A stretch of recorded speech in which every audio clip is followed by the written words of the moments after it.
हरि ओम।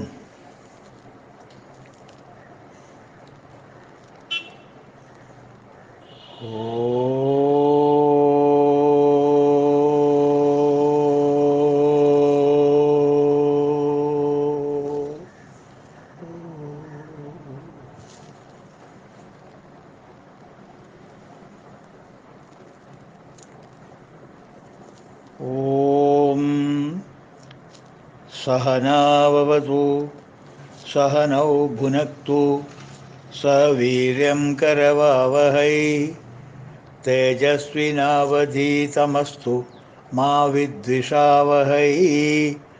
ओम शांति शांति शांति। शान्ताकारं भुजगशयनं पद्मनाभं सुरेशं विश्वाधारं गगनसदृशं मेघवर्णं शुभङ्गं लक्ष्मीकान्तं कमलनयनं योगिहृद्यानगम्यं वन्दे विष्णुं भवभयहरं सर्वलोकैकनाथम्।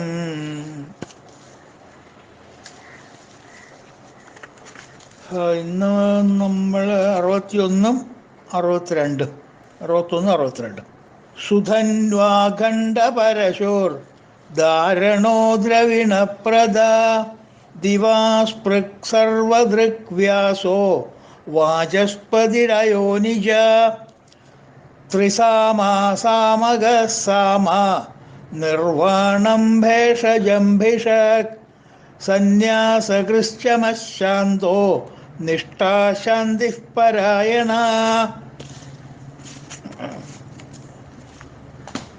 ഇന്ന് നമ്മൾ എടുക്കുന്ന നാമാദ്യത്തെ 572 മിനിറ്റ്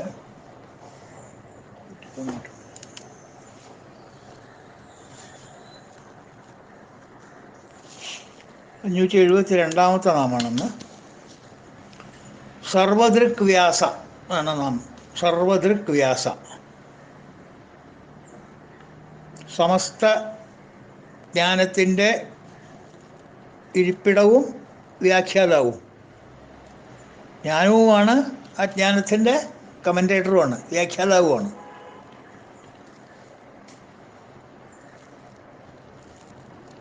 സർവദൃക് വ്യാസ എല്ലാ ജീവികളുടെയും ദൃഷ്ടിയായവൻ അർത്ഥം. സർവസാക്ഷി.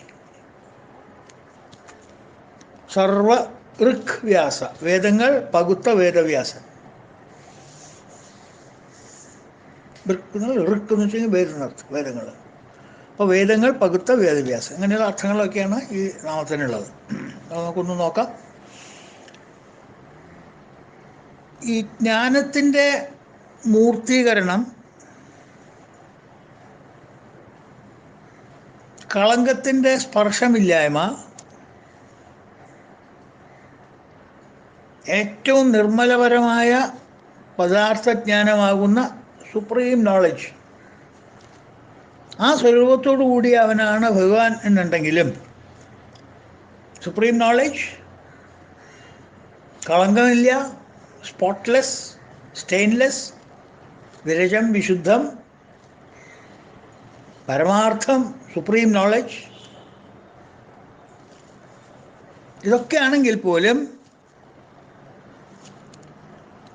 നാനാരൂപങ്ങളായിട്ട് തോന്നുന്നവനും ആണ്. ഏകനായിട്ടിരിക്കുക മാത്രമല്ല, ഏകനായിട്ടിരിക്കുന്നവനാണെങ്കിൽ പോലും നാനാരൂപങ്ങളായിട്ട് തോന്നുന്നവനുമാണ് ബ്രഹ്മം എന്ന് ഉപനിഷത്തിൽ ഉദ്ഘോഷിച്ച് പറയുന്നുണ്ട്. വിഷ്ണുപുരാണത്തിലും പറയുന്നുണ്ട്. ജ്ഞാനരൂപ അത്യന്ത നിർമ്മലം പരമാർത്ഥത, വിഷ്ണുപുരാണം.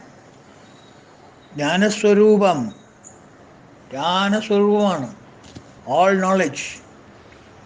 അത്യന്ത നിർമ്മലം,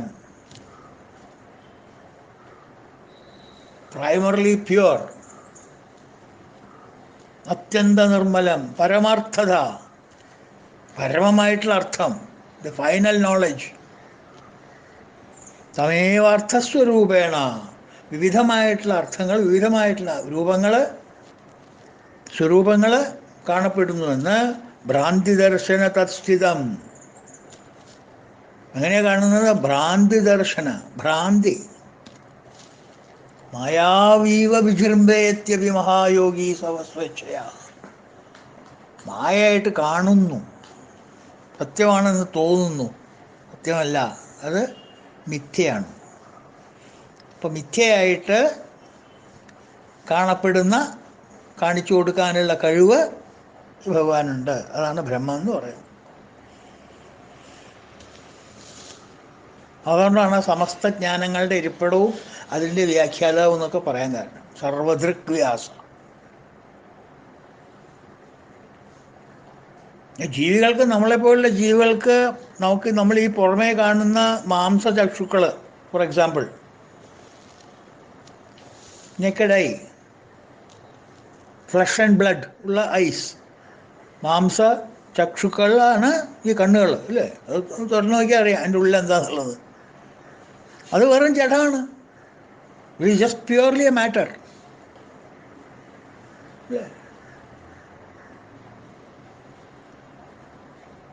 അപ്പം എല്ലാ ജീവികളിലും ഭഗവാൻ സ്ഥിതി ചെയ്ത്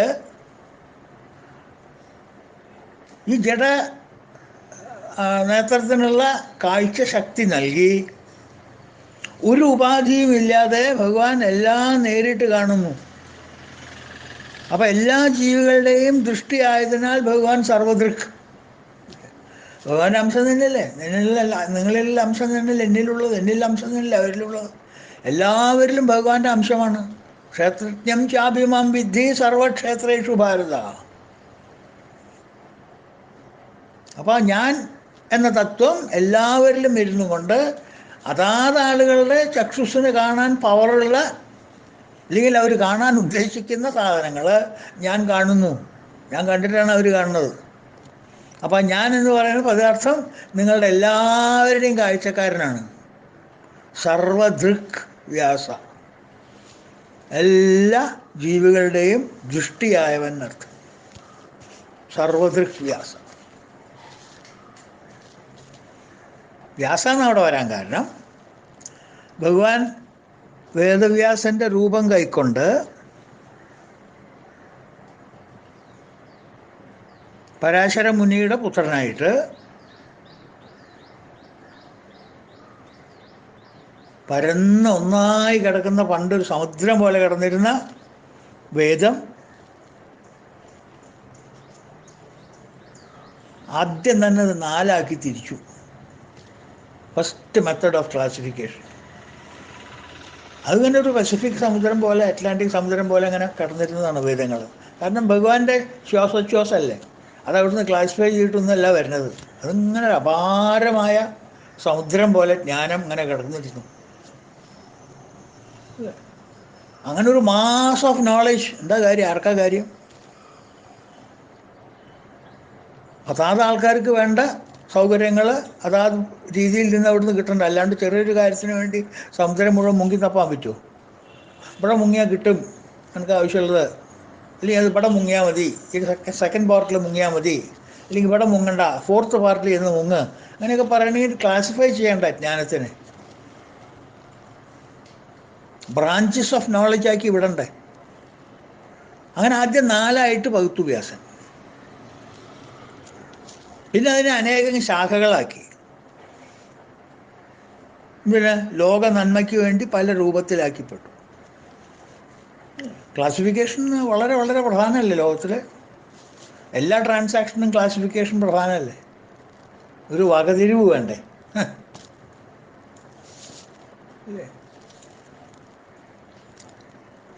അപ്പം പരന്ന് കിടന്നിരുന്ന വേദത്തിനെ ആദ്യം 4 വേദങ്ങളാക്കി മാറ്റി.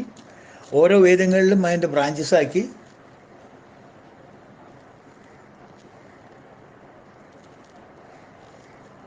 ക്ലാസിഫൈ ചെയ്തു. ഇന്നും ജപ്പാനിൽ റിസർച്ച് നടത്തി മെറ്റീരിയൽ, ഈ ലോകത്തിലുള്ള സകല സാമഗ്രികളെയും ഒന്ന് ക്ലാസിഫൈ ചെയ്യാനായിട്ട് അവർ ഉദ്ദേശിച്ചു. ജപ്പാനിലെ ആൾക്കാരും, ജപ്പാനിലെ മാത്രമല്ല മറ്റുള്ള എല്ലാ ദേശങ്ങളിലെ ആൾക്കാരും പരിശ്രമിച്ചു. എല്ലാ ലോക കമേഴ്ഷ്യൽ സംഘടനകൾ. കാരണം അവർക്ക് ഈ എക്സ്പോർട്ട് നടത്തുന്ന സമയത്ത് ഒരു രാജ്യത്ത് നിന്ന് വേറെ രാജ്യത്തേക്ക് സാധനം കയറ്റി അയക്കുമ്പോൾ ഈ അയക്കുന്ന ആൾ ഉദ്ദേശിച്ച സാധനം തന്നെയായിരിക്കണം മറ്റാൾക്ക് കിട്ടുന്നത്. അപ്പോൾ അതിനൊരു ക്ലാസിഫിക്കേഷൻ വേണം. ഇപ്പോൾ റബ്ബർ കൊണ്ട് ഉണ്ടാക്കിയ പല ഐറ്റങ്ങളുണ്ട്. പന്തുണ്ട്, ഇല്ലേ, ബാറ്റുണ്ട്, ബോളുണ്ട്. അപ്പോൾ ഇത് ബോളാണെന്നും ഇത് ബാറ്റാണെന്നും ക്ലാസിഫൈ ചെയ്യണ്ടേ ഓരോന്നോരോന്നോരോന്നായിട്ട്. അങ്ങനെ ക്ലാസിഫൈ ചെയ്യാനായിട്ട് ഒരു കമ്മിറ്റിയൊക്കെ തീരുമാനിച്ച്, ലോക സംഘടനകളൊക്കെ തീരുമാനിച്ച് അവരെല്ലാം കൂടി നോക്കിയപ്പോൾ അവർ പറഞ്ഞു അതിനൊരു മെത്തേഡ് അഡോപ്റ്റ് ചെയ്യണ്ടേ. എവിടുന്ന് നമ്മൾ തുടങ്ങിയത്?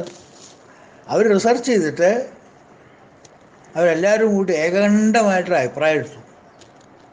ഭാരതത്തിലെ വേദങ്ങൾ ക്ലാസിഫൈ ചെയ്ത method is the most appropriate method in modern times for any classification. ഇതിലും വലിയ ഗോൾഡ് മെഡൽ ഇന്ത്യക്ക് കിട്ടാനുണ്ടോ? എന്നാൽ ലോകരാഷ്ട്രങ്ങൾ പറഞ്ഞ ക്ലാസിഫിക്കേഷൻ ഇന്ത്യ ഇനി അഡോപ്റ്റ് ചെയ്തിട്ടില്ല. അത് വേറെ കാര്യം. ഇപ്പോൾ നമ്മൾ ഭാഗികമായിട്ട് അഡോപ്റ്റ് ചെയ്തിട്ടുള്ളൂ. ഇൻ്റർനാഷണൽ മെറ്റീരിയൽ സ്റ്റാൻഡേർഡ് നമ്മൾ ഇനി ഫുള്ളായിട്ട് ചെയ്തിട്ടില്ല.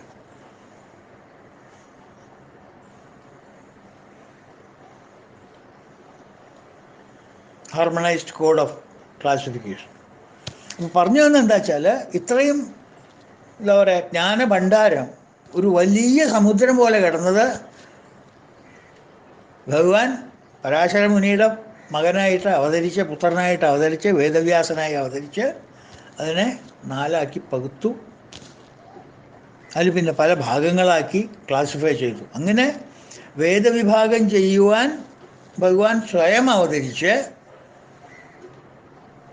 വ്യാസമഹർഷിയുടെ രൂപമെടുത്തു. സർവദൃക് വ്യാസ. ദൃക്ക് എന്ന് വെച്ചെങ്കിൽ വേദങ്ങൾ. സർവദൃക് വ്യാസ. എല്ലാ വേദങ്ങളെയും ക്ലാസിഫൈ ചെയ്തു.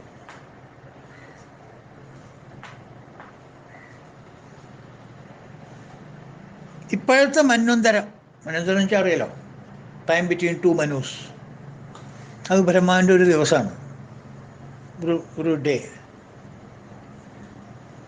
വേറൊരു മനു വന്നാൽ വേറൊരു ദിവസമാവും. മനസ്സിലായോ?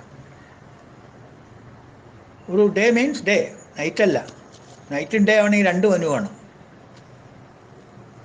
അപ്പോഴാണ് ബ്രഹ്മാവിൻ്റെ ഒരു ഇത് വരുന്നത്. അങ്ങനെ എത്രയോ 1000 കൊല്ലങ്ങളോ 100 കൊല്ലങ്ങളൊക്കെയാണ് അദ്ദേഹത്തിൻ്റെ ആയുസ്. അത് പോട്ടെ, അതൊക്കെ ആസ്ട്രോണോമിക്കൽ ഫിഗേഴ്സ്. അപ്പോൾ ഇപ്പോഴത്തെ മന്വന്തരത്തിൽ സൈക്കിളിൽ ഇതുവരെ കഴിഞ്ഞു പോയ ദ്വാപരയുഗങ്ങൾ, ഓരോ ചതുർയുഗങ്ങളിലും കഴിഞ്ഞു പോവില്ലേ? സത്യയുഗം, ത്രേതായുഗം, സത്യയുഗം, ത്രേതായുഗം, ദ്വാപരയുഗം, കലിയുഗം. ഇപ്പോൾ കലിയുഗം കഴിയാറായി. ഇനിയിപ്പോൾ അടുത്ത സൈക്കിൾ തുടങ്ങുന്നത് കഴിഞ്ഞാൽ ഇതിങ്ങനെ കണ്ടിന്യൂസ് അല്ലേ? Morning show, noon show, matinee show, first show, second show. Film ഒന്ന് തന്നെ. ഫിലിമിന് യാതൊരു മാറ്റമില്ല. ഇതിങ്ങനെ കണ്ടിന്യൂ ചെയ്തുകൊണ്ടിരിക്കും. മോർണിംഗ് ഷോ കഴിഞ്ഞാൽ നൂൺ ഷോ ആയി, നൂൺ ഷോ കഴിഞ്ഞാൽ മാറ്റ്നി ആയി, മാറ്റ്നി കഴിഞ്ഞാൽ ഫസ്റ്റ് ഷോ ആയി, ഫസ്റ്റ് ഷോ കഴിഞ്ഞാൽ സെക്കൻഡ് ഷോ ആയി. അപ്പോൾ 4 യുഗങ്ങൾ കഴിഞ്ഞു. കലിയുഗം കഴിഞ്ഞ് കഴിഞ്ഞാൽ പിന്നെയും വരെയായി സത്യയുഗം, പിന്നെ ത്രേതായുഗം, പിന്നെ ദ്വാപരയുഗം, പിന്നെയും കലിയുഗം. Keeps on cycle. It's a cycle keeping on rotating and rotating. അപ്പോൾ ഇപ്പോഴത്തെ മന്വന്തരത്തിൽ ഇതുവരെ കഴിഞ്ഞു പോയ ദ്വാപരയുഗങ്ങളുണ്ടല്ലോ, ഒരു റൊട്ടേഷൻ്റെ ഒരു ദ്വാപരയുഗമല്ലേ വരിക. അപ്പോൾ ഇതേവരെ കഴിഞ്ഞു പോയ ദ്വാപരയുഗത്തിൽ 28 പ്രാവശ്യം വേദം വിഭജിക്കപ്പെട്ടിട്ടുണ്ട്. സെയിം. പണ്ടൊക്കെ പ്രളയത്തിൽ പോവില്ലേ, പിന്നെ രണ്ടാമത് കുട്ടിപ്പറക്കി ഉണ്ടാക്കണ്ടേ? മഹാപ്രളയം വന്നു കഴിഞ്ഞാൽ, കൽപ്പാന്ത പ്രളയം വന്നു കഴിഞ്ഞാൽ എല്ലാം നശിച്ചു പോവില്ലേ? മനസ്സിലായോ? അപ്പോൾ ഇത് 28ാമത്തെ മന്വന്തരമാണ്. 28 പ്രാവശ്യം വേദങ്ങൾ ഓൾറെഡി വിഭജിക്കപ്പെട്ടിട്ടുണ്ട് വ്യാസനാൽ. അതിൻ്റെ വിവരണം വിഷ്ണു പുരാണത്തിൽ പറയും. ദ്വാപരേ വിഷ്ണു വ്യാസരൂപി മഹാമുനേ. ദ്വാപരേ വിഷ്ണു. ഓരോരോ ദ്വാപരയുഗത്തിലും വ്യാസരൂപത്തിൽ ഭഗവാൻ വന്നിട്ട് വേദമേകം ബഹുതാ കുരുതേ ജഗതോഹിത, ഒരു വേദത്തിനെ പലതായിട്ട് തിരിക്കും. വേദമേദം ബഹുതാ കുരുതേ, അതിന് ബ്രാഞ്ചസും സബ് ബ്രാഞ്ചസും അതെന്തൊക്കെ ആയിട്ട് തിരിച്ച് മനുഷ്യരുടെ നന്മയ്ക്ക് വേണ്ടിയിട്ട് അതിനെല്ലാം പകുത്തു നൽകുന്നവനാണ് വേദവ്യാസൻ. അപ്പോൾ ഋഗ്വേദം എന്ന് പറയുന്ന ആദ്യത്തെ വേദത്തിൽ 21 ശാഖകളുണ്ട്. 4ആയിട്ട് പിരിച്ചു എന്ന് പറഞ്ഞില്ലേ, ആ 4ആയിട്ട് പിരിച്ച് ഋഗ്വേദത്തിനെ പിന്നെയും 21 ബ്രാഞ്ചായിട്ട് മാറ്റി. Depending upon subject, situation, context, അതായത് വിഷയം, ചുറ്റുപാട്, അവസ്ഥ, ഇതെല്ലാം നോക്കിയിട്ട് 21 തരത്തിൽ 21 ശാഖകളാക്കിയിട്ട് ആ ഋഗ്വേദത്തിനെ ക്ലാസിഫൈ ചെയ്തു. ശരിക്കും നമുക്ക് മനസ്സിലാക്കാത്ത രീതിയിൽ പറയണമെങ്കിൽ ഡിവൈഡ് ഇൻടു 21 ചാപ്റ്റേഴ്സ് എന്ന് വെച്ചോളൂ, ഓർ കാൻറ്റോസ്, 21 പാർട്സ്. ഓരോന്നിനും ഓരോ സബ്ജക്റ്റ് മാറ്റർ, അതിനെക്കുറിച്ച് ഡീൽ ചെയ്യണു. യാഗങ്ങളെക്കുറിച്ച് ഡീൽ ചെയ്യുന്നു, യജ്ഞങ്ങളെക്കുറിച്ച് ഡീൽ ചെയ്യുന്നു, ജ്ഞാനത്തെക്കുറിച്ച് ഡീൽ ചെയ്യുന്നു, കർമ്മയോഗം പറയുന്നു. മനസ്സിലായില്ലേ? ഭൂമിയിൽ നമ്മൾ ജീവിക്കേണ്ട സോഷ്യൽ മൂവ്മെൻറ്റ്സ് എന്തൊക്കെയാണെന്ന് പറയണു, സോഷ്യൽ കോഡ് ഓഫ് കോണ്ടാക്ട് എന്തൊക്കെയാണെന്ന് സൂചിപ്പിക്കണു. അങ്ങനെ 21 ശാഖകളായിട്ട് ഋഗ്വേദത്തിനെ മുറിച്ചു. യജുർവേദത്തിനെ 101 ശാഖകളായിട്ട് മുറിക്കേണ്ടി വന്നു, ബിക്കോസ് ഓഫ് ദ വോള്യൂം. സാമവേദം 1000 ശാഖാസ്, 1000 ശാഖകൾ. അഥർവണ വേദത്തിൽ 9 ശാഖകൾ. ഇതൊക്കെ ഒരാൾ ചെയ്ത് തീർത്തതാ, മനസ്സിലായോ? പ്ലസ് വ്യാസനെ കുറിച്ച് ഞാൻ പറയണല്ലോ എന്തൊക്കെ എഴുതിയിട്ടുള്ള അദ്ദേഹം. വേദത്തിനോട് കടപിടിക്കത്തക്ക ഒരു മഹാഭാരതം, ഒരു ഭാഗവതം, ബ്രഹ്മസൂത്രം. ലുക്കറ്റ് ആരത് എഴുതുന്ന?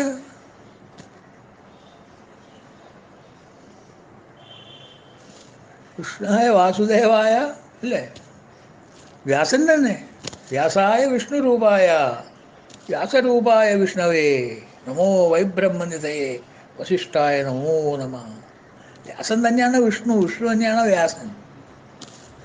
വ്യാസൻ ഭഗവാന്റെ അവതാരം തന്നെയാണ്. അതുകൊണ്ട് അങ്ങനെയൊക്കെ എഴുതാൻ പറ്റിയതും ചെയ്യാൻ പറ്റിയതും. ഇല്ലെങ്കിൽ ആരൊക്കെ ചെയ്യാൻ പറ്റുന്നതൊക്കെ eternally continuously keep on doing this അല്ലേ.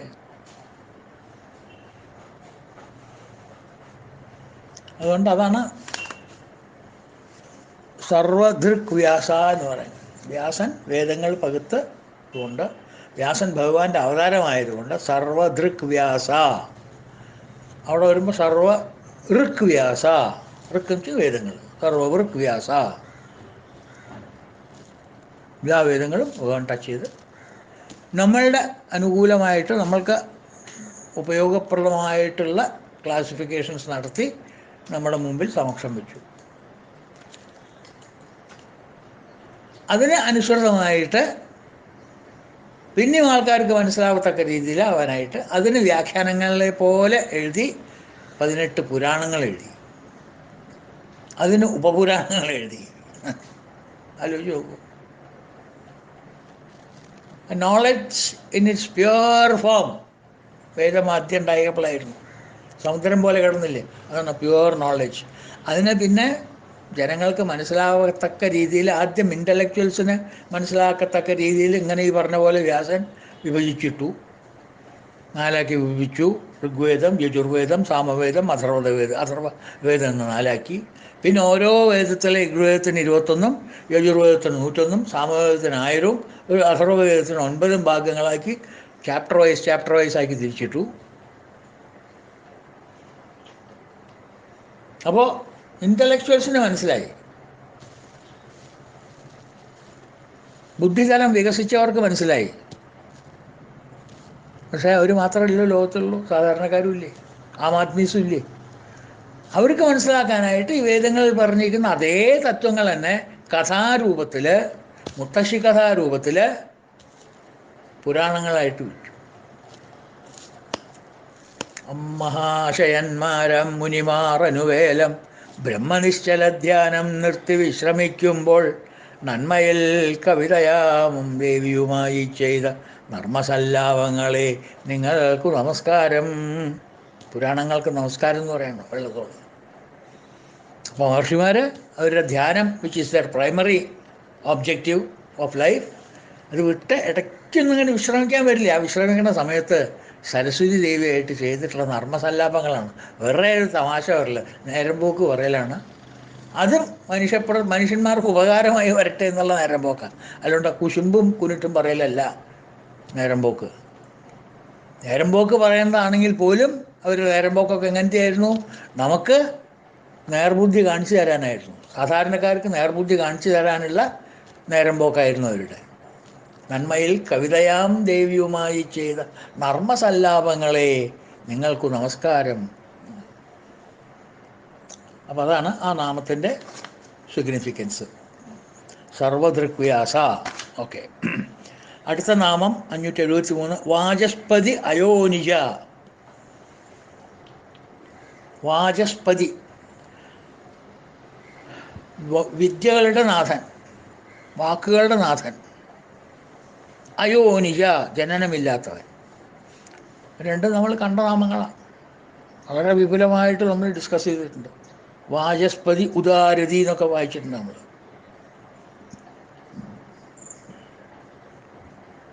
ഭാഷയുടെ അല്ലെങ്കിൽ അറിവിൻ്റെ നാഥൻ, എല്ലാ അറിവുകളുടെയും നാഥൻ. നാച്ചുറലി ഓംനിഷ്യൻ്റ് ആണെങ്കിൽ പിന്നെ എല്ലാ അറിവുകളുടെയും നാഥനാവില്ലേ? The source of all knowledge. Brahman is the source of all knowledge. Vedas is the source of all knowledge in the world. അതിലില്ലാത്ത ഒന്നുമില്ല. There is nothing that is not contained in the Vedas. And so is Mahabharata. വേദത്തിൻ്റെ കടപിടിക്കത്തക്ക രീതിയിൽ പഞ്ചമവേദം എന്ന് പറയുന്ന മഹാഭാരതത്തിലും ഇല്ലാത്തത് ലോകത്തിൽ എവിടെയില്ല. ലോകത്തിലില്ലാത്ത പലതും മഹാഭാരതത്തിൽ കണ്ടു കാണും. പക്ഷെ മഹാഭാരതത്തിൽ ഇല്ലാത്ത ഒന്നും ലോകത്തിൽ ഉണ്ടാവില്ല. അതുകൊണ്ടാ പറയാ വ്യാസോച്ഛിഷ്ടം ജഗത് സർവം എന്ന്. ഈ ലോകത്തിനെ മുഴുവൻ അദ്ദേഹം തൊട്ട് നോക്കിയിട്ടുണ്ട്. എങ്ങനെയുണ്ട്, ഇതെങ്ങനെയുണ്ട്, അതെങ്ങനെയുണ്ട്. സോഷ്യൽ ഗാദറിങ്, ഒരു കോഡ് ഓഫ് കോണ്ടാക്ട് അതെങ്ങനെയുണ്ട്, അത് തൊട്ട് നോക്കിയിട്ടുണ്ട്. ഭാര്യാഭർത്തൃബന്ധം എങ്ങനെയുണ്ട്, അതും തൊട്ട് നോക്കിയിട്ടുണ്ട്.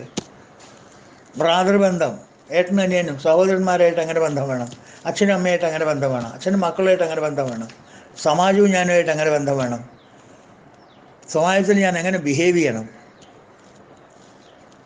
ബ്രാഹ്മണന്മാരുടെ പോർഷൻ എന്താണ്, അന്നത്തെ കാലത്തുണ്ടായിരുന്ന ക്ഷത്രിയന്മാരുടെ ജോലി എന്താണ്, ശൂദ്രന്മാരുടെ ജോലി എന്താണ്, ശൂദ്രന്മാരുടെ ജോലി എന്താണ്, വൈശ്യന്മാരുടെ ജോലി എന്താണ്, അവരെങ്ങനെ കച്ചവടം ചെയ്യണം, ഇവരെങ്ങനെ ജോലി നോക്കണം, മറ്റവരെങ്ങനെ രാജ്യം ഭരിക്കണം, ബ്രാഹ്മണന്മാരെങ്ങനെ ബിഹേവ് ചെയ്യണം.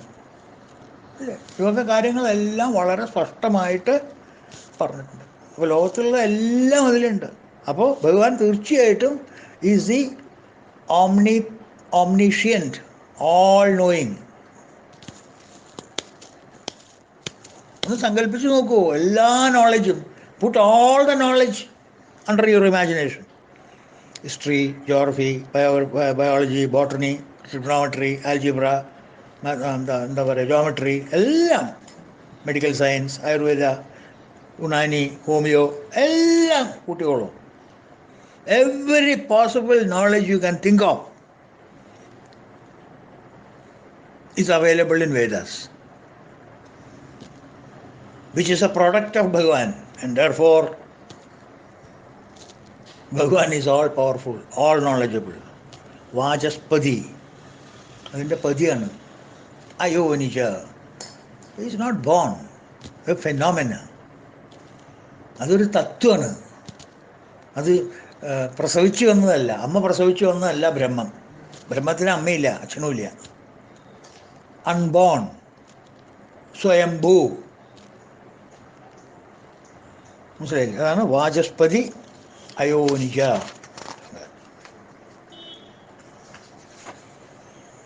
അപ്പോൾ ജ്ഞാനത്തിൻ്റെ ഭണ്ഡാരമായാൽ അറിവിൻ്റെ നാഥനാവാണ്ടിരിക്കാൻ പറ്റുമോ?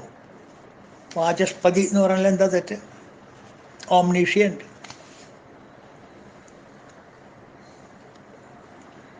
ഞാൻ വേദാന്തം നിർമ്മിച്ചവനും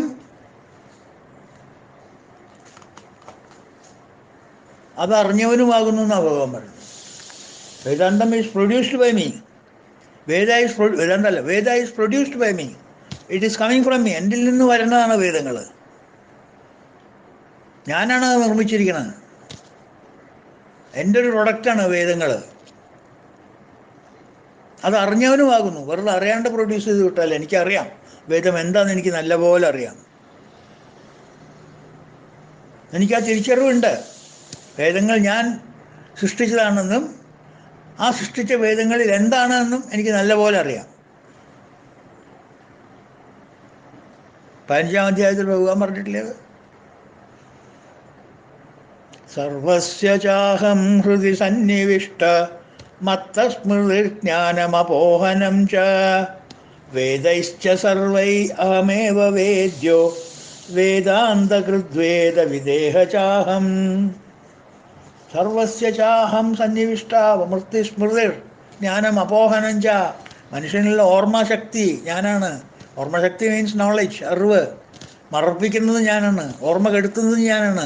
അത് ഉണ്ടാക്കുന്നത് ഇല്ലാണ്ടാക്കുന്നത് ഒക്കെ ഞാനാണ്. There is nothing that I am not involve. സർവസ്യ ചാഹം ഹൃദി സന്നിവിഷ്ട മത്ത സ്മൃതിർ ജ്ഞാനം അപോഹനം ച വേദശ്ച സർവൈ അഹമേവ വേദ്യോ. വേദങ്ങൾ ഞാൻ ഉണ്ടാക്കിയതാണ്. വേദശ്ച സർവൈ അഹം ഏവ വേദ്യോ. ഞാൻ തന്നെയാണ് വേദം. I am the Vedas. വേദാന്ത കൃദ്വേദ വിദേഹ ചാഹം. And I am the knower of the Vedas. അല്ലേ? സർവസ്യ ചാഹം ഹൃദി സന്നിവിഷ്ടോ മത്തസ്മൃതിജ്ഞാനമപോഹനം ച വേദൈശ്ച സർവൈ അഹമേവ വേദ്യോ വേദാന്തകൃദ്വേദ വിദേഹ ചാഹം. 15-ാം അധ്യായത്തിൽ എല്ലാവർക്കുമുള്ളത്തിലിരിപ്പവൻ ഞാൻ എന്മൂലമാണല്ല ഓർമ്മബോധം കെടുത്തൽ. വേദങ്ങളാൽ വേദ്യനും ഞാനൊരുത്തൻ വേദജ്ഞ വേദാന്തകൃതത്തായത് ഞാൻ. വേദാന്തങ്ങളാൽ വേദ്യനും അത് ഞാനാണ്. വേദജ്ഞൻ വേദാന്തകൃത് ആയവന് ഞാനാണ്. വേദം അറിയുന്നവനും ഞാൻ, വേദമുണ്ടാക്കിയവനും ഞാൻ.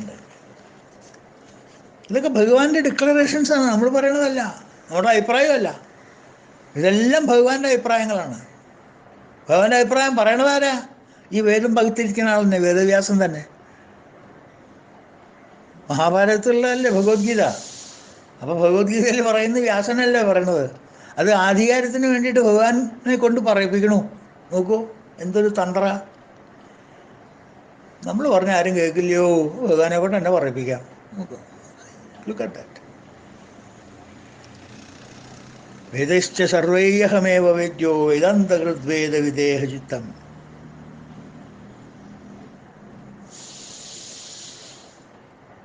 വെങ്കടേശ്വര സുപ്രഭാതത്തിൽ ഇത് വരുന്നില്ലേ?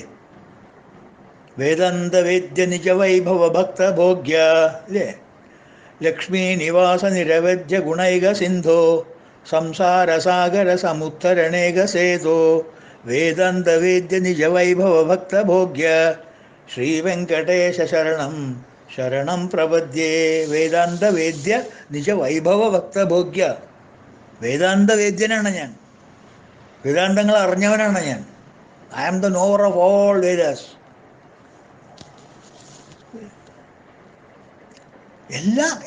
എപ്പട്ട തിരിഞ്ഞു നോക്കിയാലും ചങ്ങമ്പുഴ പറഞ്ഞ പോലെ എവിടെ തിരിഞ്ഞങ്ങു നോക്കിയാലും അവിടെല്ലാം പൂത്ത മരങ്ങൾ മാത്രം ഇല്ലേ? അതുപോലെ എപ്പട്ട തിരിഞ്ഞു നോക്കിയാലും, വേദങ്ങളിൽ നോക്കിയാലും, ഉപനിഷത്തുകളിൽ നോക്കിയാലും, പുരാണങ്ങളിൽ നോക്കിയാലും, എപ്പട്ട നോക്കിയാലും ഒരേ.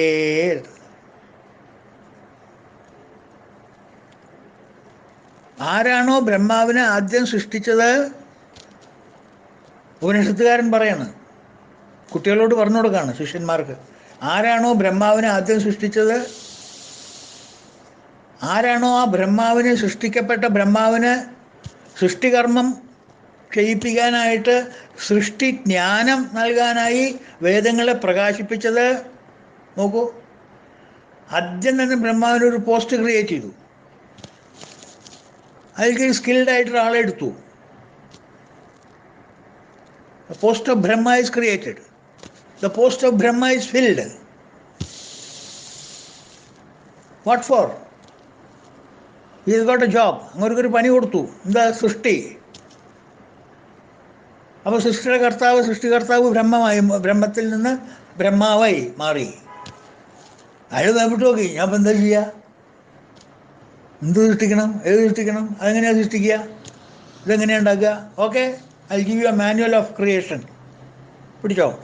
നമുക്ക് അറിവ് വേണ്ടേ? നോ ഹൗ വേണ്ടേ? Know how. ആ വാക്കിൻ്റെ അർത്ഥം നോക്കൂ. നോളജ് വേണം. ഹൗ എങ്ങനെയാണ് ചെയ്യുക എന്നുള്ളതിനൊരു അറിവ് വേണം. അതുകൊണ്ടാണ് സായിപ്പ് അതിന് നോ ഹൗ എന്ന് പറയാൻ കാരണം. അപ്പോൾ ബ്രഹ്മാവിനെ നോ ഹൗ ആരുണ്ടാക്കി കൊടുത്തേ? ഞാൻ തന്നെ. അപ്പോൾ ആരാണോ ബ്രഹ്മാവിനെ ആദ്യം സൃഷ്ടിച്ചത്, ആരാണോ ബ്രഹ്മാവിന് വേണ്ടി സൃഷ്ടിജ്ഞാനം നൽകാനായിക്കൊണ്ട് വേദങ്ങൾ ഉണ്ടാക്കിയത്, അതിന് വേണ്ടിയിട്ടാണ് വേദങ്ങൾ ഉണ്ടാക്കിയത്. ലോകനന്മയ്ക്ക് വേണ്ടിയിട്ടാണ്. സൃഷ്ടികളെ സൃഷ്ടിച്ചില്ല എന്നുണ്ടെങ്കിലത്തെ കഥ ഒന്ന് ആലോചിച്ച് നോക്കുമോ? ഇതേ ഈ പൊടിക്കുപ്പിയും കൈ പിടിച്ച് എത്ര കാലം നിൽക്കും? ഓരോന്നും അതിൻ്റെ ഉള്ളിൽ കിടന്നിങ്ങനെ തിളയ്ക്കുണ്ടാവും. ഞാൻ പുറത്ത് ചാടാൻ വൈകിട്ടേ ഓരോ വാസനകൾ ആ പൊടിക്കുപ്പിയിൽ, സ്ഥൂല ഭാവത്തിൽ. ചിലവരുടെ ദേഷ്യം, ചിലവരുടെ ക്രോധം, ചിലവരുടെ കാമം, ചിലവരുടെ വികാരം, എന്തൊക്കെ കിടന്ന് തിളയ്ക്കേണ്ടാവും അതിൻ്റെ ഉള്ളിൽ. ഇതൊക്കെ ഒന്ന് പുറത്തു വിടണ്ടേ വിറ്റേക്കാം. അപ്പോൾ സൃഷ്ടി നടത്തിയില്ലെങ്കിൽ അങ്ങനെ ചെയ്യാൻ പറ്റും ഇതൊക്കെ അല്ലേ? ബ്രഹ്മാവ് സൃഷ്ടി എന്ന് പറഞ്ഞാൽ സൃഷ്ടിക്കാൻ പറഞ്ഞാൽ എന്ത് സൃഷ്ടിക്കണോടോ? ഏത് സൃഷ്ടിക്കണോ ചോദിക്കില്ലേ തിരിച്ച് വിഷ്ണുവിനോട്. താൻ എന്ത് കാര്യമായി പറയണം? എന്ത് സൃഷ്ടിക്കണം? എങ്ങനെയത്? എന്താ ഈ സൃഷ്ടി രഹസ്യം? അപ്പോൾ ഒരു നോഹൗ, ഒരു മാനുവൽ.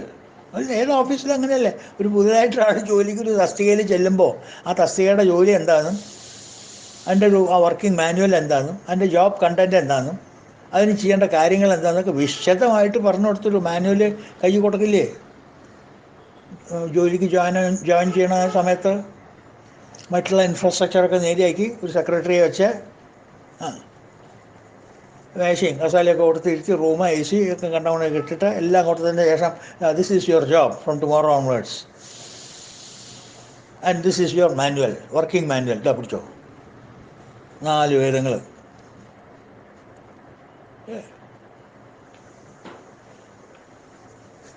ബ്രഹ്മാവിനത് മനസ്സിലായി 4 വേദങ്ങൾ. പക്ഷേ ബാക്കിയുള്ളവർക്ക് എങ്ങനെ മനസ്സിലാവാനാ? ബ്രഹ്മാവിന് മാത്രം അറിഞ്ഞാൽ മതിയോ? എല്ലാവർക്കും അത് അറിയണ്ടേ? താനൊറ്റയാൽ ബ്രഹ്മപദം കൊതിക്കും തപോനിധിക്ക് എന്തൊരു ചാരിതാർത്ഥ്യം.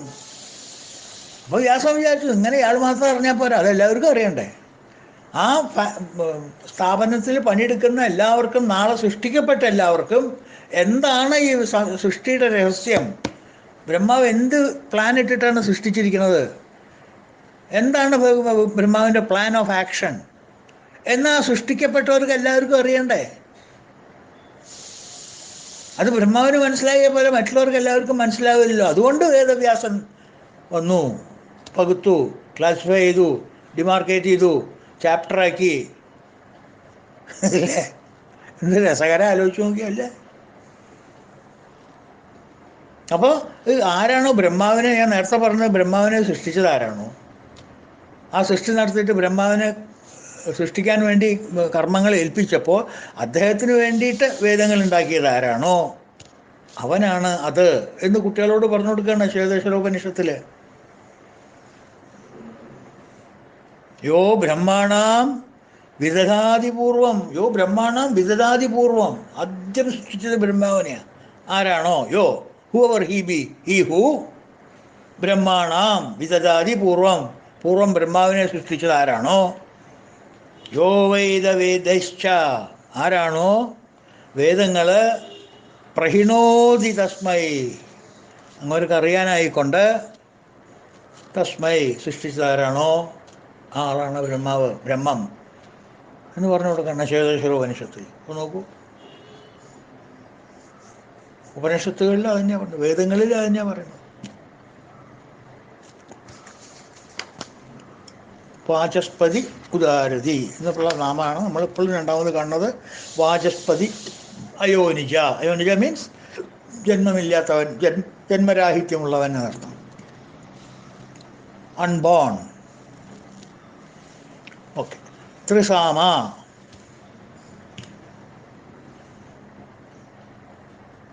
ത്രിസാമ, 3 സാമങ്ങളെ കൊണ്ട് സ്തുതിക്കപ്പെടുന്നവൻ എന്നർത്ഥം. വേദങ്ങളിൽ 3 സാമങ്ങളാണ്: കർമ്മം, ആരണ്യം, ഉപനിഷത്ത്. 3 കാണ്ഡങ്ങളാണ്. കാണ്ഡങ്ങളെ സാമം എന്ന് പറയും.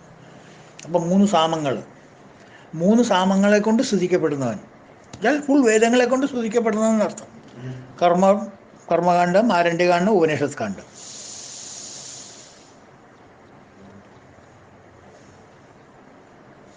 സാമ എന്ന് വെച്ചാൽ സാമവേദം എന്നുള്ള അർത്ഥമുണ്ട്. സാമവേദം വളരെ പ്രിയപ്പെട്ടതാണ് ഭഗവാന്. യാഗങ്ങളിലും യജ്ഞങ്ങളിലൊക്കെ അതുകൊണ്ടാണ് സാമഗാനം ധാരാളമായിട്ട് ആലപിക്കുന്നത്. സാമവേദം ഈസ് ദ ബിഗ്ഗസ്റ്റ്. ഇത് വളരെ വളരെ ഒരു മ്യൂസിക്കൽ കൺസ്ട്രക്ഷനാണ് അതിലെ വേർഡ്സൊക്കെ. വളരെ സംഗീതാത്മകമായിട്ടുള്ളൊരു വേദമാണ്. അല്ലാണ്ട് കടിക്കപ്പൊട്ടാത്ത ഋഗ്വേദം പോലെയുള്ള ഒന്നുമല്ല, യജുർവേദവും ഋഗ്വേദവും പോലെയുള്ള ഒന്നുമല്ല. സാമവേദം means it's highly musical, melodious.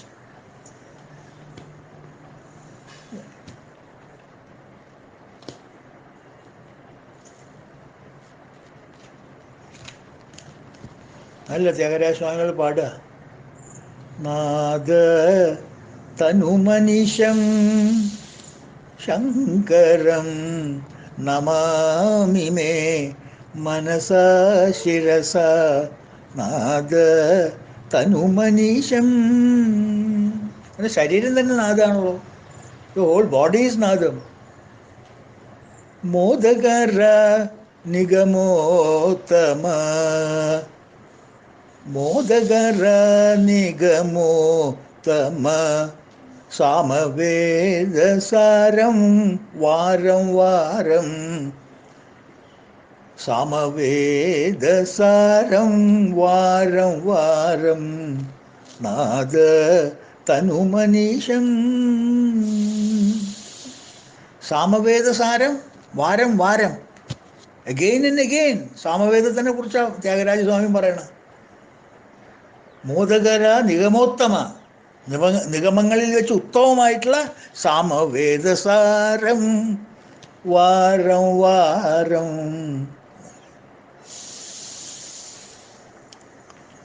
എൻ്റെ സംഗീതത്തിന് ക്ഷമിക്കണേ, അത് ഇരിക്കട്ടെ. ലിറിക്ക് നോക്കിയാൽ മതി, സംഗീതം വിട്ടോളൂ. പക്ഷെ അത് ലിറിക്ക് ഇങ്ങനെ പ്രോസിൽ പറയാൻ പറ്റുന്നില്ല, ബുദ്ധിമുട്ടാണ്. അതുകൊണ്ട് ഞാൻ സംഗീതം ചേർത്തുന്നേ ഉള്ളൂ. അത് വിട്ടോളൂ, അത് കരൂപൻ്റെ പോലെ വലിച്ചു കാട്ട് കളഞ്ഞോളൂ. ആസ്വദിക്കേണ്ട അതിൻ്റെ ലിറിക്കാണ്. അപ്പോൾ സാമവേദം സദാസമയത്തും വാരം വാരം കണ്ടിന്യൂസ്ലി അഗെയിൻ ആൻഡ് അഗെയിൻ. ഭഗവാൻ ഇഷ്ടം അത് കേൾക്കാൻ. മോദകര വളരെ ഇഷ്ടമാണ്, മനസ്സിലായി? അതുകൊണ്ടാണ് ത്രിസാമ. അടുത്ത നാമം അതെ, സാമക, സാമഗാനം ചെയ്യുന്നവൻ, സ്വയം കൃതി വായിക്കുന്നവൻ എന്നൊക്കെ പറയില്ലേ ഭഗവാൻ. ആരുടെ കൃതിയായി സാമവേദമൊക്കെ? ഭഗവാന്റെ കൃതി തന്നെ. അപ്പോൾ സ്വയം കൃതി ഇങ്ങനെ വായിപ്പിച്ച് കേൾക്കുന്നത് നേരം പോക്കല്ലേ? അവനവൻ എഴുതിയിട്ടുള്ള കവിത അല്ലെങ്കിൽ അവനവൻ എഴുതിയിട്ടുള്ള ലേഖനങ്ങൾ ഒന്നും വല്ലവരും അടുത്തുനിന്ന് ഇങ്ങനെ വായിച്ച് കേൾക്കുന്നത് ഇടയ്ക്കൊരു നേരം പോക്ക് വലിയ ഇഷ്ടമല്ലേ? എന്നിട്ട് നമ്മൾ തന്നെ ചിലപ്പോൾ will pat on our back, നമ്മുടെ പുറത്തൊക്കെ തട്ടിയിട്ട് കേമൻ എന്നൊക്കെ പറയും ഇങ്ങനെ, ഇല്ലേ? അത് അവനവൻ എഴുതി ഓരോരുത്തരും വായിക്കണം. അതാ രസത്തിൻ്റെ, അല്ലേ? അതാണ് സാമക, സാമത്തെ ഗാനം ചെയ്യുന്നവൻ. ഭഗവാൻ സദാസമയത്തും സാമവേദം ഗാനം ചെയ്തുകൊണ്ടിരിക്കുന്നവർ. അടുത്ത നാമം സാമ. അതും അതന്നെയാണ്. സാമവേദം ഭഗവത് രൂപം തന്നെയാണ്, ഭഗവാന്റെ രൂപം. എല്ലാ വേദവും സാമവേദം ഭഗവാൻ ഇഷ്ടമായതുകൊണ്ട് അവിടെ 3 പ്രാവശ്യം പറഞ്ഞു മാത്രം. മാത്രമല്ല ഭഗവാൻ അത് സമ്മതിക്കുന്നുണ്ട്, സാമവേദങ്ങളാണ് എനിക്കിഷ്ടമെന്ന്. വേദാനാം സാമവേദോസ്മി, 10ാം അധ്യായം ഭഗവത്ഗീത. ഇത് റെഫറൻസിന് വേറെ ഒരു ഡിക്ഷണറി നോക്കണ്ട. വിഷ്ണുസഹസ്രനാമം വായിക്കാൻ മനസ്സിലാക്കണമെങ്കിൽ 1-2 ഉപനിഷത്തുകളും ഒരു ഭഗവത്ഗീതയും കയ്യിൽ വെച്ചാൽ മതി. വേറെ ഒരു ഡിക്ഷണറി നോക്കണ്ട, മലയാള നിഘണ്ടും നോക്കണ്ട, ഓക്സ്ഫോർഡ് ഡിക്ഷണറി നോക്കണ്ട, ഒന്നും നോക്കണ്ട. മെയിനായിട്ട് 1-2 ഉപനിഷത്തുകൾ കയ്യിൽ വയ്ക്കുക. ഒരു കേനോപനിഷത്ത്, ഒരു കഥോപനിഷത്ത്, അല്ലെങ്കിൽ ഒരു മാണ്ഡൂക്യോപനിഷത്ത്, ഒരു ചേതോശ്വരോപനിഷത്ത്, അങ്ങനെ 4-5 ഉപനിഷത്ത് കയ്യിൽ വയ്ക്കുക. അവിടെ മേശപ്പുറത്ത് വയ്ക്കുക, സൈഡിൽ. ഭഗവത്ഗീത അടുക്കൽ വയ്ക്കുക. ഇടയ്ക്കിടയ്ക്ക് വേണ്ടി വരും അത്. അതിൻ്റെ വിശ്വാസനാമം ഒരു കുഴപ്പമില്ല, ഒരു ബുദ്ധിമുട്ടുമില്ല മനസ്സിലാക്കാൻ. എല്ലാം റെഫറൻസ് ഉണ്ട്, ക്രോസ് റെഫറൻസ് ഉണ്ട് എല്ലാം. അപ്പോൾ ഇവിടെ സാമ എന്ന് ഭഗവാനെ കുറിച്ച് പറയുമ്പോൾ ഭഗവാൻ തന്നെയാണ് പറയുന്നത് സാമൂഹിക എനിക്കിഷ്ടമാണ്.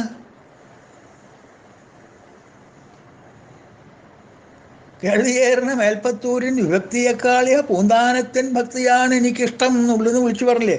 അതേപോലെ സാമവേദം എനിക്കിഷ്ടാടോ എന്നുള്ളതെന്ന് വിളിച്ചു പറഞ്ഞിട്ടുണ്ട് ഭഗവത്ഗീതയിൽ.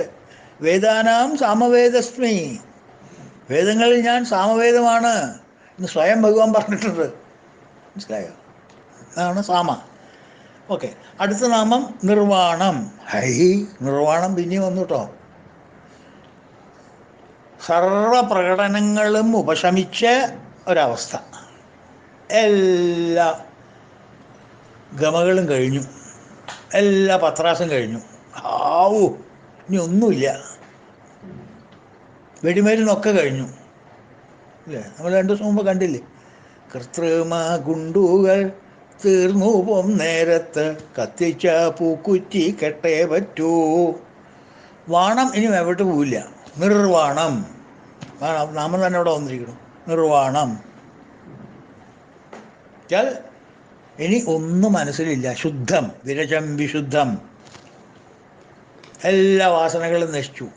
ചേതോദർപ്പണത്തിലെ മാലിന്യമെല്ലാം തീർത്ത് ശോധന ചെയ്തിടുവാൻ ആവോളം വന്നിക്കുന്നേൻ എന്ന് പറഞ്ഞ പോലെ മനസ്സിലെ എല്ലാ മാലിന്യങ്ങളും നീങ്ങി, എല്ലാ വാസനകളും നശിച്ചു. Purgation of all vasanas. ഒരു വയറിളക്കൽ,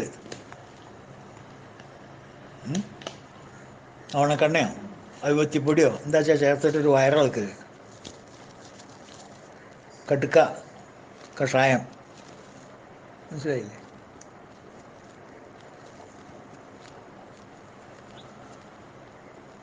അപ്പം എല്ലാം തീർന്നു, എല്ലാ പത്രാസും കഴിഞ്ഞു. ഒരു പത്രാസും ഇനി ബാക്കിയില്ല. അപ്പം എന്തപ്പോൾ ആ കയ്യിലുള്ളത്? ഒന്നുമില്ല. കയ്യിൽ ഒന്നുമില്ല എന്നുള്ളൊരവസ്ഥ. അതിനെക്കുറിച്ചൊന്ന് ആലോചിച്ച് നോക്കൂ. ഒരാൾ നിങ്ങളോടൊന്ന് ചോദിക്കുകയാണ്, എന്താ ഇനിയിപ്പോൾ വല്ലതും ബാക്കിയുണ്ടോ കയ്യിൽ? ഒന്നുമില്ല. ഒന്നുമില്ല. അതെങ്ങനെയാണ് മനസ്സിലായി? എന്തെങ്കിലും ഉണ്ടെങ്കിൽ അത് ഉണ്ടെന്ന് പറയാം. ഇപ്പോൾ പോക്കറ്റിൽ 2 തീപ്പെട്ടിക്കൊള്ളി ഉണ്ടെങ്കിൽ പോക്കറ്റിൽ നോക്കിയിട്ട് 2 തീപ്പെട്ടിക്കൊള്ളി ഉണ്ടെന്ന് പറയാം. ഒന്നുമില്ല എന്ന് വെച്ച് കഴിഞ്ഞാൽ എന്ത് നോക്കിയിട്ടാണ് ഒന്നുമില്ല എന്ന് പറയണം? ഒന്നുമില്ല അതിൽ. പിന്നെ എന്തുണ്ടാവാനാ? ഒന്നുമില്ലെങ്കിൽ ആ അറിവ് എവിടെ നിന്ന് കിട്ടി നിനക്ക്? ഒന്നുമില്ലെങ്കിൽ ഒന്നുമില്ല എന്നുള്ള അറിവില്ലേ, അത് ബാക്കിയില്ലേ കയ്യിൽ? അതും പോയോ? ആ കാറ്റും പോയോ? ഒന്ന് ഉണ്ട് എന്നുള്ള അറിവുണ്ട്, തീപ്പെട്ടിക്കൊള്ളി ഉണ്ട് എന്നുള്ള അറിവുണ്ട്. അപ്പോൾ ഒന്നും ഇല്ല എന്നുള്ള അറിവ്, ആ knowledge of non existence of anything, ഇല്ല എന്നുള്ളൊരു അറിവ് നിങ്ങൾക്ക് എവിടെ നിന്ന് കിട്ടി? പറയും. ആരാ നിങ്ങളോട് പറഞ്ഞ ഒന്നുമില്ല എന്ന്? ഒന്നുമില്ലടോ, ആരാ പറഞ്ഞേ? എനിക്ക് കണ്ടൂടെ? എങ്ങനെ കാണണം? എങ്ങനെ കാണണം? ഉണ്ടെങ്കിലല്ലേ കാണുള്ളൂ, ഇല്ലാത്ത എങ്ങനെയാണ് കാണുക? ഇയാളെ കൊണ്ട് തോറ്റു. ഇല്ല, എനിക്ക് അങ്ങോട്ട് മനസ്സിലായില്ലേ? മനസ്സിലായി, അതന്നെയാ പറഞ്ഞത്. മനസ്സിലാവണം. ആ മനസ്സിലിരിക്കുന്ന ആളാണ് അതിൽ ഒന്നുമില്ല എന്ന് പറയണത്. ഉള്ളതും ഇല്ലാത്തതും ഒക്കെ അളഞ്ഞ. സർവസ്യ ചാഹം ഹൃദി സന്നിവിഷ്ട മത്ത സ്മൃതി ജ്ഞാനം അപോഹനം ച. എല്ലാം അദ്ദേഹം തന്നെയാണ്. ഇല്ല എന്ന് പറയുന്നത് അദ്ദേഹം. അപ്പോൾ ഒന്നും ഇല്ല എന്ന് പറയരുത് കേട്ടോ. ഇനി ഉള്ളിൽ വല്ലതും ഉണ്ടോ എന്ന് ചോദിച്ചാൽ ഒന്നുമില്ല എന്ന് പറയരുത്. ഒന്നുണ്ട്, ഒന്നുണ്ട് നിങ്ങളുടെ ഉള്ളിൽ. അതൊഴികെ വേറെ ഒന്നുമില്ല. വിരജം വിശുദ്ധം, ശുദ്ധിയായുള്ള കംപ്ലീറ്റ് പർഗേഷൻ.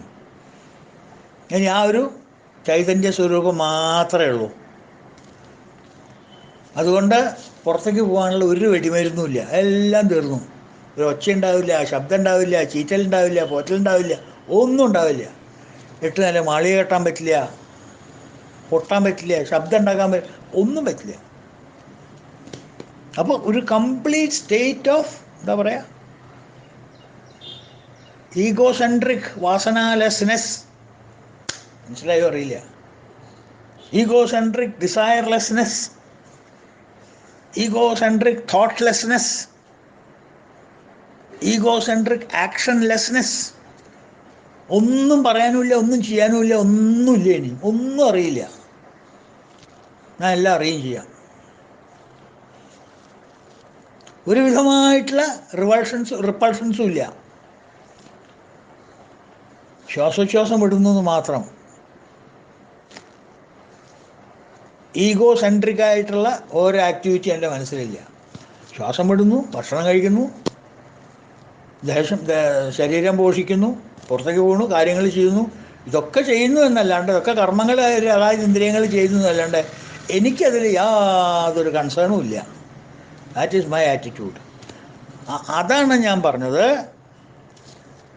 വാസനാലെസ്നെസ്, ഡിസയർലെസ്നെസ്, തോട്ട്ലെസ്നെസ്, ആക്ഷൻലെസ്നെസ് എന്ന് പറയാനുള്ള കാരണം ആ ടൈപ്പ് ഓഫ് ആക്ഷൻസും തോട്ട്സും വാസനസും ഡിസയേഴ്സും. അല്ലാണ്ട് man of perfection who has attained perfection ലോകത്തിൽ നടക്കില്ല എന്നല്ല. ലോകത്തിൽ എത്ര ആൾക്കാർ, Shankaran, you take example, Shankaracharya man of perfection അല്ലേ? അദ്ദേഹം ലോകത്തിൽ 32 കൊല്ലം ജീവിച്ചില്ലേ? അദ്ദേഹം ഇല്ല എന്നുണ്ടെങ്കിൽ ഇന്ന് നമ്മൾ പുഷ്പനാശ്രമം എഴുതുന്ന സംസാരിക്കാൻ പറ്റുമോ? നമുക്ക് സംസാരിക്കാൻ പറ്റില്ല. അദ്ദേഹത്തിൻ്റെ കോൺട്രിബ്യൂഷൻ നോക്കൂ. അദ്ദേഹം എങ്ങനെയാണ് നടന്നിരുന്നത്?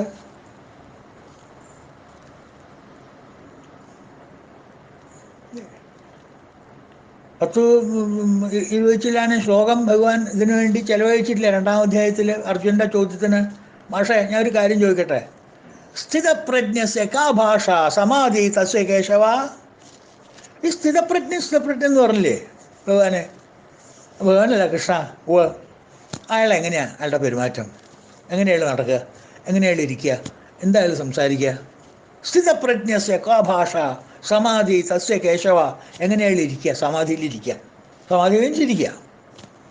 ഹൗ ഡസ് ഹിസ് ബുദ്ധി ബിഹേവ്? സ്ഥിതതി കിം പ്രഭാഷേണ? എന്തായാലും സംസാരിക്കുക. ഏത് ഭാഷയാണ് സംസാരിക്കുക? ജാപ്പനീസ് ഭാഷയോ, ഉറുദുവോ, തെലുഗോ, തമിഴോ? എന്താ സംസാരിക്കുക അയാൾ? ഇതാണ് അർജുൻ്റെ ചോദ്യം. അതിന് ഭഗവാൻ ക്ലീനായിട്ട് മറുപടി പറഞ്ഞില്ലേ? പ്രജഹാതി യഥാകാമാൻ സർവാൻ പാർത്ഥ മനോഗതൻ ആത്മന്യേ ആത്മനാ തുഷ്ട സ്ഥിതപ്രജ്ഞ തതോച്യതേ.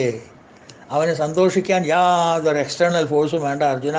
ആത്മന്യേവ ആത്മനാ തുഷ്ട. He is casting away all his egocentric desires. അഹങ്കാരമമകാരപരമായിട്ടുള്ള എല്ലാ അഹങ്കാരങ്ങളും അവൻ ത്യജിച്ച്, പിന്നെ അവന് എവിടുന്ന സന്തോഷം കിട്ടുക? ഹീസ് സെൽഫ് ജനറേറ്റിംഗ് ആനന്ദം ഇൻ സെൽഫ്. രാമകൃഷ്ണ പരമഹംസ, വിവേകാനന്ദൻ, ശങ്കരാചാര്യർ ഇതൊക്കെ ആ കാറ്റഗറി പെട്ടവരാണ്. അങ്ങനെ എത്രയോ എന്തരോ മഹാനുഭാവുലു. And that state is called the state of nirvana.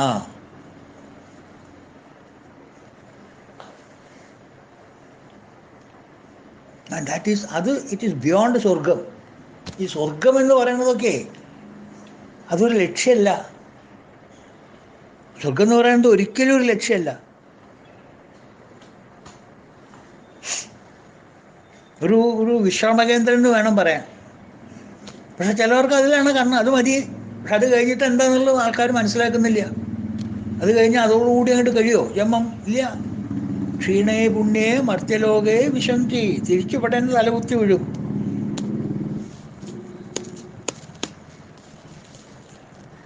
Holiday ആഘോഷിക്കാൻ വേണ്ടിയിട്ട് ഫാമിലിയൊക്കെ ആയിട്ട് ഒരു ടൂർ, ഒരാഴ്ച ടൂറൊക്കെ പോയില്ലേ? ഒരു കൊല്ലം ബുദ്ധിമുട്ടി ഉണ്ടാക്കിയ പൈസയൊക്കെ സ്വരൂപിച്ച് വെച്ചിട്ട് ഏതെങ്കിലും 3 സ്റ്റാർ ഹോട്ടലിലോ പോയി താമസിക്കില്ലേ നമ്മൾ? എത്ര കാലം താമസിക്കും? ബാങ്ക് ബാലൻസ് അല്ലെങ്കിൽ ക്രെഡിറ്റ് കാർഡിൽ ലിമിറ്റ് ഉള്ളിടത്തോളം കാലം.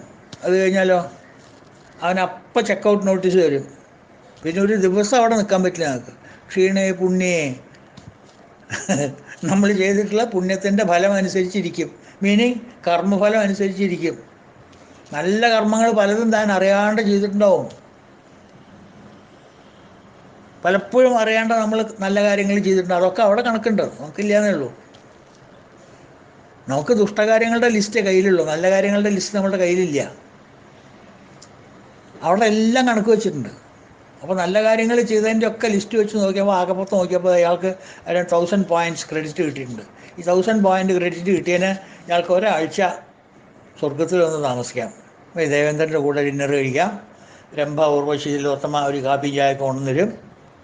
ഇഡ്ഡലി ഉണ്ടാവും, സാമ്പാറുണ്ടാവും, പൊടി ഉണ്ടാവും, എല്ലാം ഉണ്ടാവും. എല്ലാ സുഖ സൗകര്യങ്ങളും ഉണ്ടാവും. എപ്പോൾ? 1000 പോയിൻ്റ് കഴിയുന്നവരെ. ഈ പോയിൻ്റ് എങ്ങനെയാണ്? രംഭ കാപ്പി കൊണ്ടുവന്നാൽ 5 പോയിൻ്റ് ഡൗൺ, ഊർവശി കാപ്പി കൊണ്ടുവന്നാൽ 10 പോയിൻ്റ് ഡൗൺ. അത് നമുക്ക് തീരുമാനിക്കാം, ഊർവശി വേണോ രംഭ വേണോ. പരിപ്പോടെ കണ്ടെച്ചെങ്കിൽ 20 പോയിൻ്റ് ഡൗൺ. ഓട്ടട വേണോ? ദോശക്കല്ലുമ്മിൽ ചുട്ടട, അത് 10 പോയിൻ്റ്. അപ്പോൾ മെനു ഒക്കെ ഉണ്ട് അവിടെ, ഏത് വേണം നമുക്ക് സ്വീകരിക്കാം. ദേവേന്ദ്രനായിട്ടൊരു ദിവസം ഡിന്നർ വേണം, 25 പോയിൻറ്റ്സ് കോസ്റ്റ്ലി. ഇങ്ങനെ ഓരോരുത്തരായിട്ട് നമ്മളുടെ സുഖങ്ങളെല്ലാം ക്രെഡിറ്റ് കാർഡിൽ 1000 പോയിൻ്റുകൾ ഇങ്ങനെ ഡെബിറ്റ് ചെയ്ത് പോകുമ്പോൾ 999 വരെ ഉണ്ടാണ്ടിരിക്കും. 1000 ആയാൽ പിന്നെ ചോദ്യമൊന്നുമില്ല, അവിടെ കണക്ക് നമ്മൾ വെച്ചോളണം. അല്ലാന്നുണ്ടെങ്കിൽ പിന്നെ അവന് താഴത്തേക്ക് semi circular application on the neck, കഴുത്തിൽ സെമി സർക്കുലർ അപ്ലിക്കേഷൻ എന്നർത്ഥം. ഒരു അർദ്ധചന്ദ്രൻ്റെ ആകൃതിയിൽ പെരടി പിടിച്ച് പുറത്തേക്ക് അങ്ങോട്ട് തള്ളും, ഒറ്റ തള്ളു.